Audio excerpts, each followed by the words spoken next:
Hello, everyone. Thanks for the wonderful introduction, Nikhil. And just a quick show of hands. How many people were here for the last Elevate?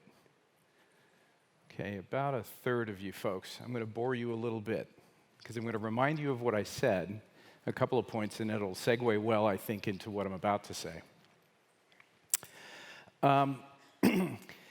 So what I got asked by a lot of folks is, why is a company that's focused on EV charging for passenger vehicles, trucks, buses, everything that rolls around on the ground, why are you interested in doing something that seems so far off?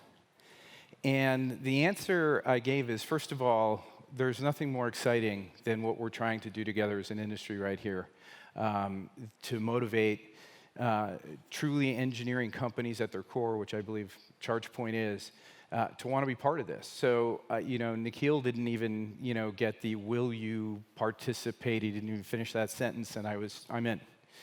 And when we got into it, and we started thinking about the requirements, if you remember last year's presentation that we gave you, let me get the presentation up here. If we could advance that slide, because this isn't.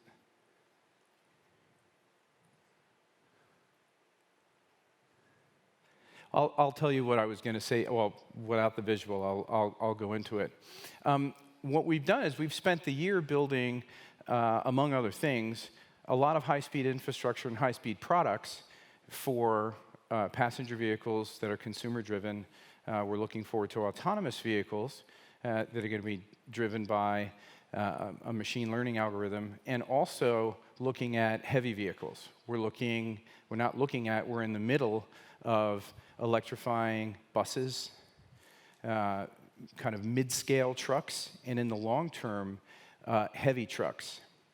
And what Simon had mentioned in the previous panel, and it was the perfect lead-in to what I'm about to talk about, what you see is companies like ChargePoint building modular solutions that can scale from kind of medium-scale fast charge power for vehicles that maybe have a little bit more time to charge, and also all the way up to things like buses and trucks that, even though they have maybe a few hours to charge when they're sitting there not being driven, they have such enormous battery requirements that you need to move a lot of energy into that vehicle. So I'm going to segue with the next slide. Hang on. Who remembers the joke from when we were little kids? And it's only going to be people that are about my age that are going to remember this. What has four wheels and flies? Well, the punchline was a garbage truck. I was worried about whether that one would land or not. But there's an actual tie-in. The tie-in is that a semi and a VTOL are very, very, very similar in their requirements. And this ties back to the comment I just made about why our investment in this space is actually not an investment just in this space, but it's an investment in a large-scale space. Trucking, to electrify something as big as what you're seeing on the screen there, you need about 800 kilowatt hours of battery on board that truck. Those packs are typically split into multiple packs. It's a bit unwieldy to try to do that as one giant 800 kilowatt hour pack. So you're seeing trucks look at some split. 4 is a pretty common number. And what you're seeing in the passenger car space, as I said last year, is that the passenger car market for highway fast charge, because consumers are impatient when they're on a highway trying to get somewhere, are driving us to 3 and 4C charge rates, which translate to about 500 amps of delivery current. And if you take 500 amps of delivery current, and you want to do that 4 times, one into each of the onboard pack systems on a semi-truck, then what you wind up with, if the truck is running at 800 volts or so, which most modern high-capacity vehicles are looking at the higher voltages on those battery packs, you're looking at close to 2 megawatts. But what's interesting in working with Selena's team and I am not going to venture a pronunciation of her last name. I could not believe how many people got that last name right. She must have spent an hour training them how to pronounce it.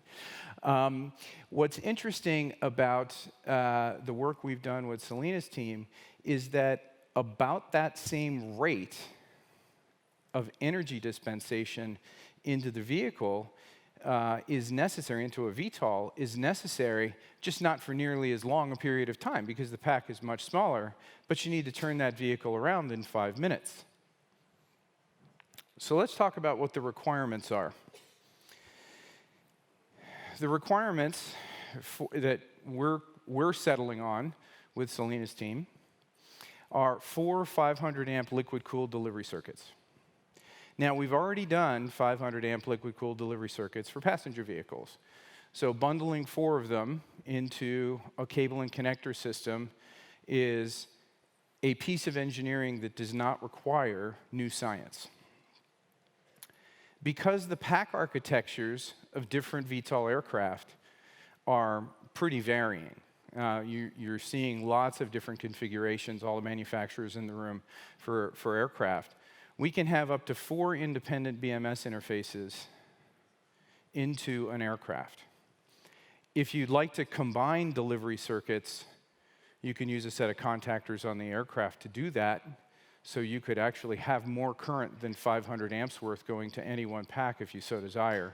But you can split that pack across 4 delivery circuits, and if you have more than a 4-way subdivision for redundancy reasons on the aircraft, then what you can do is just cycle through the sub-packs in your aircraft because getting more than 4 connections starts to get a bit unwieldy and starts to be a bit wasteful on the other end of the spectrum.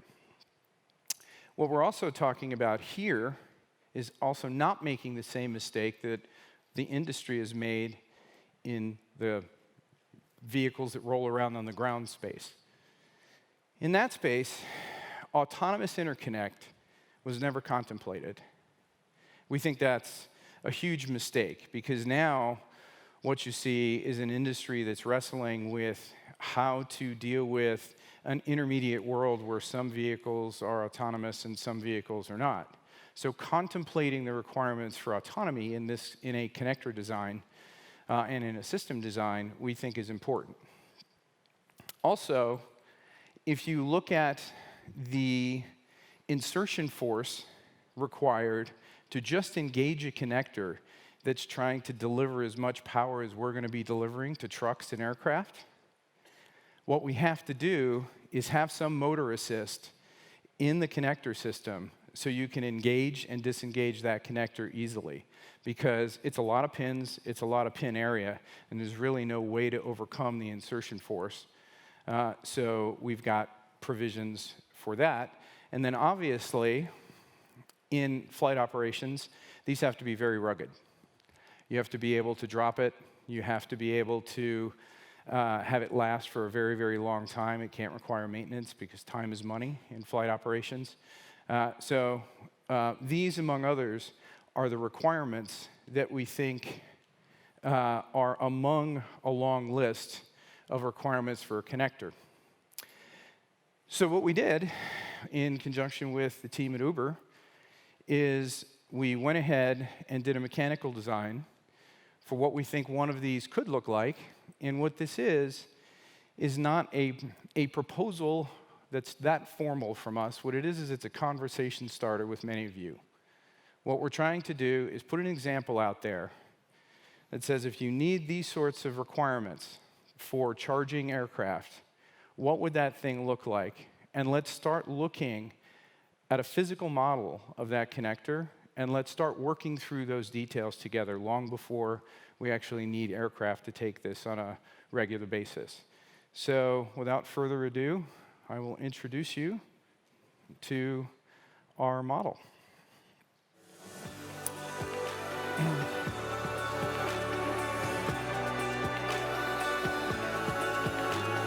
Thanks, Nikhil, very much. Anyone ever see the movie Scarface? Say hello to my little friend. That one worked better than the last joke. What is that? It's mid-afternoon. This crowd's got to wake up a little bit. What I have here is, and let me advance this slide so you can potentially see it on screen if it's hard to see it at this scale.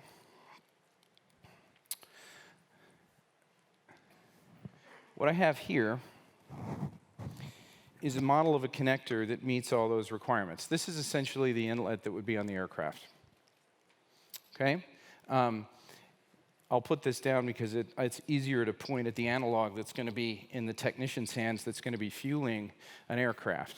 Incidentally, when you're looking at something like this and you're saying, wow, that's awfully big, this is a third of the Empire State Building's worth of power. This is a 2 megawatt connector. It'll operate from 200 to 1,000 volts. We've already done that on a single circuit to a passenger car. And it'll take 500 amps per circuit. So what you look at here is these pairs are exactly the same size that we use currently for passenger vehicles. So this is borrowing from very known technology. What we have, having learned a lot from passenger vehicles, is a few extra digital pins go a long way. So here are the 4 BMS interfaces, if you can see, right in the center, surrounding this center core.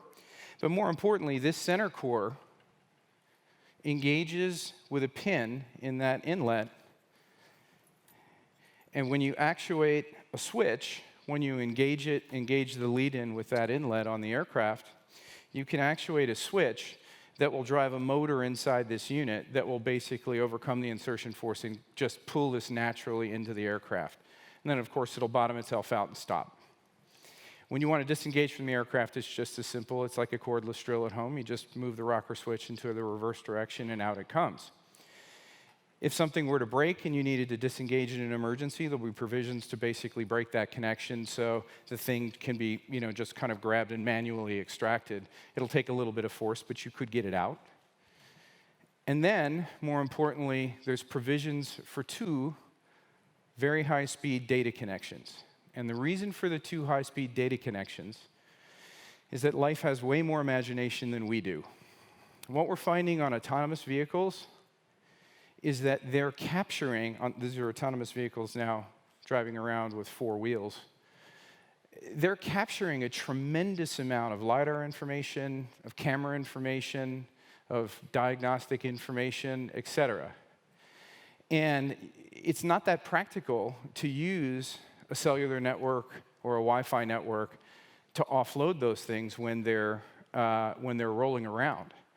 And so what we wanted is to make sure that aircraft, especially in the early days, have plenty of bandwidth through a connector. So when they're on the flight deck, you can basically get any information off them that you need to further develop this industry, to diagnose that aircraft, to make it safer, et cetera. So now I'll bring you to a couple of interesting things. Autonomy. The autonomy considerations in this we've put generally here. These are provisions for a camera embedded in this shroud and fiducials embedded in that inlet. So as you align the lead-in with an autonomous, it wouldn't need this handle, obviously, if it was autonomous. But if this were being aligned by an autonomous engagement mechanism, the camera system in the connector could look for fiducials in that inlet and very easily align itself. And once the lead-in is engaged, the motor would engage, and it would basically self-engage in the aircraft. And then lastly, what we had to consider was cooling. And I remember last year having this debate with several aircraft manufacturers wondering if our claims that you would need cooling were actually going to come true, if you actually needed cooling. So then Selena's team did the calculation for us because we asked, so exactly how much waste heat do we need to get off the aircraft? And the answer is 50 to 75 kilowatts. That's a lot of heat to pull off in a 5-minute charge cycle. So it goes something like this. As the aircraft is landing and it doesn't have a sufficient cooling system for weight reasons, its onboard systems are heating up. That battery pack's getting pretty hot under landing stress. So when the battery pack is on the ground and you engage this connector rapidly, and you want to turn that aircraft around quickly, now what you have to do is bring the battery pack temperature down to its optimum range, around 15 degrees C. And then what you also need to do is keep it there when you're dumping in energy faster than energy was being pulled out while it was landing. Does that sound hard? That's a liter a second of chilled water. And what we're assuming, so there's no cross-contamination with the aircraft's onboard cooling system for its pack, is that this will drive a heat exchange system that's independent of the cooling circuit on the aircraft. We wouldn't want any, not only design limitations, but we wouldn't want any cross-contamination from materials. So driving a heat exchanger is probably the safest way to get that heat off that aircraft. And obviously, this model was made before we had done all those calculations. These cooling ports on either side, they need to be an inch in diameter. An inch in diameter, but they'll self-engage. And we use similar cooling connectors in our fast charge products. Our modular fast charge products self-engage cooling connectors when you slide modules into the rack systems that we've developed.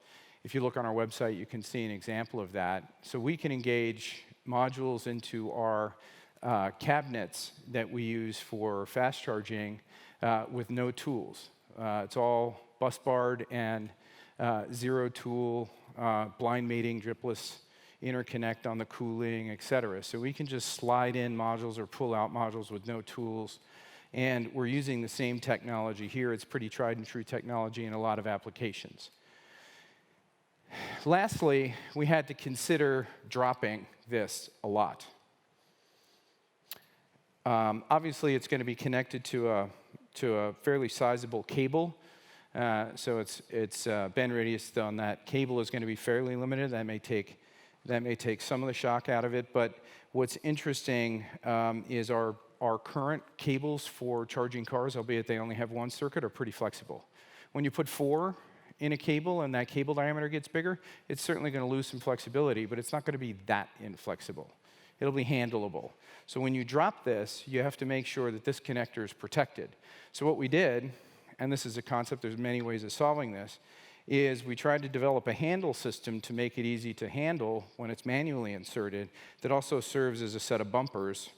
And then we increased the shroud area here, and these gray areas, they would be rubber in a real product, so they would be a shock absorbing system, and we would have that also on the handle end itself. It'd probably make it a little bit more comfortable to handle for a technician, but more importantly, you want to be able to drop this on the deck and have a reel pull it into a reel system below the pad. Because one of the constraints that has been placed on us by just about everyone that's looking into building aircraft landing areas is that we have to be clear. There has to be completely clear area in the landing zone. There can't be any obstacles. There can't be anything sticking up. So we have to make sure that this can get dropped to the deck and then reeled automatically, dragged across the deck into a below-deck reel system. And we'll be working on that, obviously, over the next year with the team here.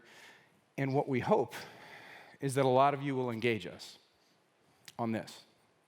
That's the whole reason for being here, is to start a conversation with you all.